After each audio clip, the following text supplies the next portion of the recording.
জনতার দরবারে বিজেপির বিরুদ্ধে বিস্ফোরক অভিযোগ যাদবপুরের প্রতিমা রায়ের। কিন্তু কয়েক ঘন্টার মধ্যেই কেটিভি বাংলার এক্সক্লুসিভ অনুসন্ধানে সামনে এলো আর এক সত্য। হেনস্থার শিকার প্রতিমা রায় নাকি 5 ভাই বোনের যৌথ সম্পত্তি জোর করে দখল। আইনি জট খুলতে মুখ্যমন্ত্রীর দ্বারস্থ অভিযোগকারী প্রতিমা রায়। দেখুন বিশেষ প্রতিবেদন।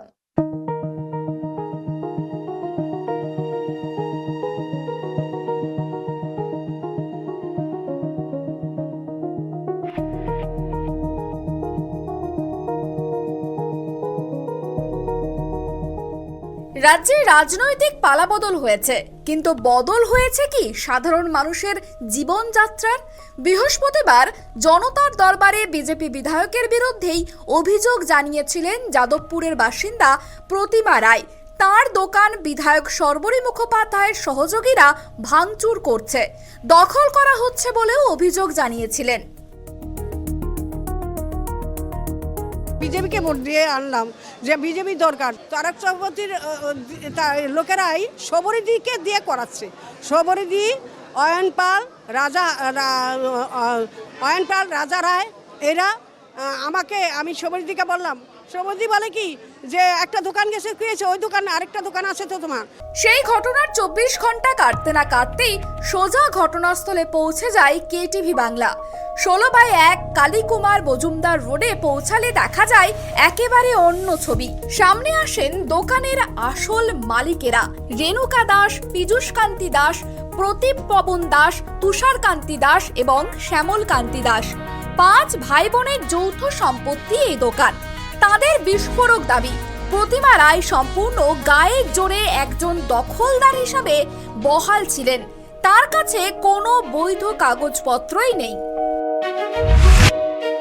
মিথ্যে কথা বলছেন উনি।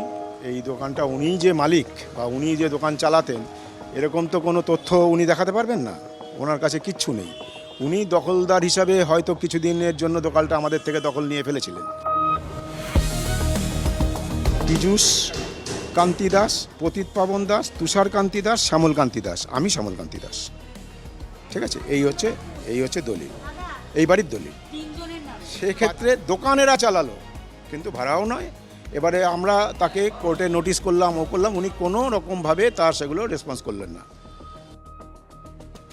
প্রতিমা রায়ের অভিযোগ ছিল তাকে নানাভাবে হেনস্থা করা হয়েছে এবং শ্লীলতাহানি পর্যন্ত করা হয়েছে।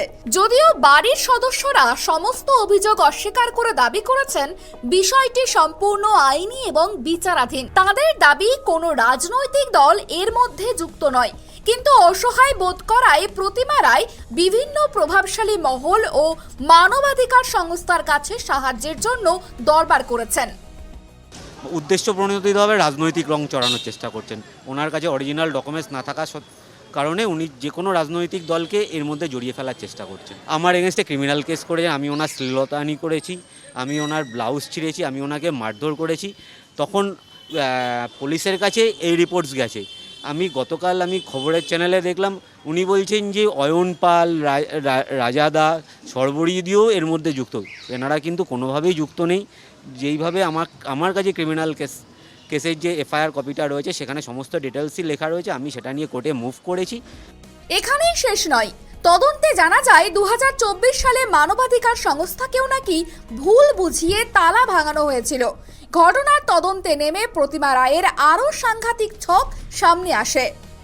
আমার যেটুখানি ধারণা, সিপিডিআরকেও এই ভদ্রমহিলা টুপি পরিয়েছে। কেন ওনার খেয়ে দেয়ে কাজ নেই, উনি এখানে এসে কিছু জানলো না, এসে ভাঙচুর শুরু করে দেবে। ওনার কাছেও সত্য ঘটনাটা নেই। উনি এসে ওনার দলবল নিয়েছে, এখানে ভিড় করে টোটালটা ভাঙাভাঙি করেছে, ভাঙাভাঙি করে পুরো হাওয়া করে দিয়েছে। আর আমাদের কাছে কোনো চিঠি, চাবো, থানার নোটিশ, গোষ্ঠীর পিন্ডি কিচ্ছু আসেনি। তাহলে তো অবৈধভাবেই তো ভেঙেছে। যদি আমরা ভেঙে থাকি, ওনাকে মারধর করে থাকি, তাহলে পরে তো তার ডকুমেন্টস থাকবে। তাহলে জুন মাসের 12 তারিখে যদি হয়ে থাকে, সেটা 18 তারিখে গিয়ে উনি মেডিকেল কেন করালো? তার মানে এতদিন, জুলাই মাসের 18 তারিখ, তাহলে এতদিন কি ওনার শরীরটা আমরা মারার পরে সুস্থ হয়েছিল? জনতার দরবারে কান্নাকাটি করে নিজেকে অসহায় সম্বলহীন দাবি করা প্রতিমা রায়ের আসল আর্থিক সঙ্গতি কতটা? কেটিভি বাংলার অনুসন্ধানী তদন্তে যে তথ্য উঠে এলো তা শুনে আঁতকে উঠবেন অনেকেই। একটি মাত্র দোকান ঘরের জন্য কান্নাকাটি করা প্রতিমা রায়ের নামে রয়েছে একাধিক বহুমূল্য প্রপার্টি। প্রপার্টি 1 রমনা এন্টারপ্রাইজ নামক একটি ব্যবসার ঘর। প্রপার্টি 2 একটি রিকনস্ট্রাকশন বিল্ডিং। প্রপার্টি 3 নিজস্ব একটি ফ্ল্যাট। প্রপার্টি 4 একটি সুবিশাল G+4 গেস্ট হাউস। G+4 সে একটি গেস্ট হাউসও রয়েছে এই প্রতিমারয়ে, এবং এটি এখন সম্পূর্ণ তালাবন্ধ। বৈকুণ্ঠ সাহা রোড, যাদবপুর। এটাই কি প্রতিমারয়ের গেস্ট হাউস? প্রতিমার এ নয়, ওর হচ্ছে হাজব্যান্ড থেকে এখন ও মালিকানা আছে। ওনার হাজব্যান্ড সন্তোষপুরের কয়েকটা বড় বড় প্রমোটারের মধ্যে একজন। এটা হচ্ছে গিয়ে যে ওনার নিজস্ব G+4 বিল্ডিং, এটাকে গেস্ট হাউস হিসাবে ভাড়া দেয়। আমি আমার মেয়ের বিয়েতে গেস্ট হাউস ভাড়া নিই। বাড়ির মালিক এখন প্রতিমারয়। তথ্য সামনে আসতেই কেটিভি বাংলার প্রতিনিধি পৌঁছান প্রতিমা রায়ের বাড়িতে। প্রতিমা রায় কি সত্যিই চক্রান্ত করছেন, নাকি আইনি জটিলতায় পড়ে দেওয়ালে পিঠ ঠেকে গিয়েছে? প্রতিমা রায়ের সঙ্গে কথা বলতে গিয়ে উঠে এলো এক করুণ বাস্তব। তার দাবি, প্রপার্টি যাই থাকুক না কেন, তা থেকে কোনো উপার্জন আসে না। স্বামী মারা যাওয়ার পর সন্তানকে নিয়ে বেঁচে থাকার একমাত্র মাধ্যম ছিল ওই দোকানটি। দেখলাম যে 4টে প্রপার্টি আপনার, কিন্তু আপনি বলুন যে আপনার ঠিক কটা প্রপার্টি? রমলা এন্টারপ্রাইজ হচ্ছে আমার শাশুড়ির নাম। ইনি মারা গেছেন, উনি বেঁচে নেই। ওনার নামে আমার হাজব্যান্ড কাজ করতো, এই যে প্রমোটিং করতো, রাস্তার কাজও করতো, প্রমোটিং করতো। আর আমার ওই যে আমার অতিথি নিবাস, এই দুটোই। একটা গেস্ট হাউস দেখলাম। ওই গেস্ট হাউস মানে কি?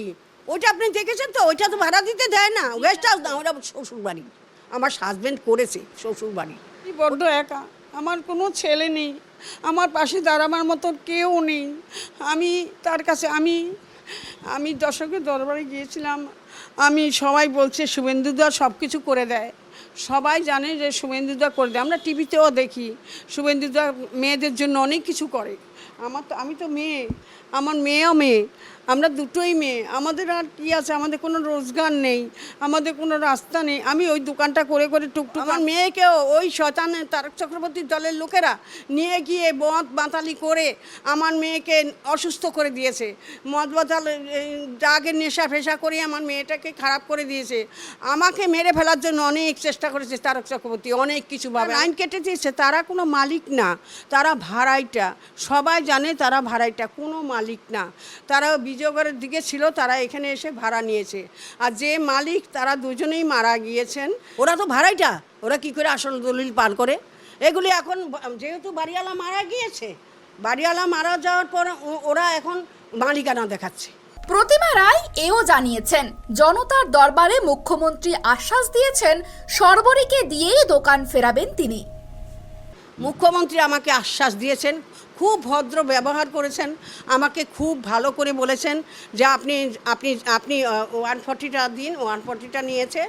অভিযোগ পাল্টা অভিযোগের কেন্দ্রবিন্দুতে একটি দোকানঘর। আইনের দরবারে ঠিক হবে আসল নকল, বৈধ অবৈধ। আপাতত কেটিভি বাংলার অন্তর তদন্তে উঠে এলো পরতে পরতে রহস্য। ক্যামেরায় স্বপন রায়ের সঙ্গে সুকৃতি ভট্টাচার্যের বিশেষ প্রতিবেদন, কেটিভি বাংলা।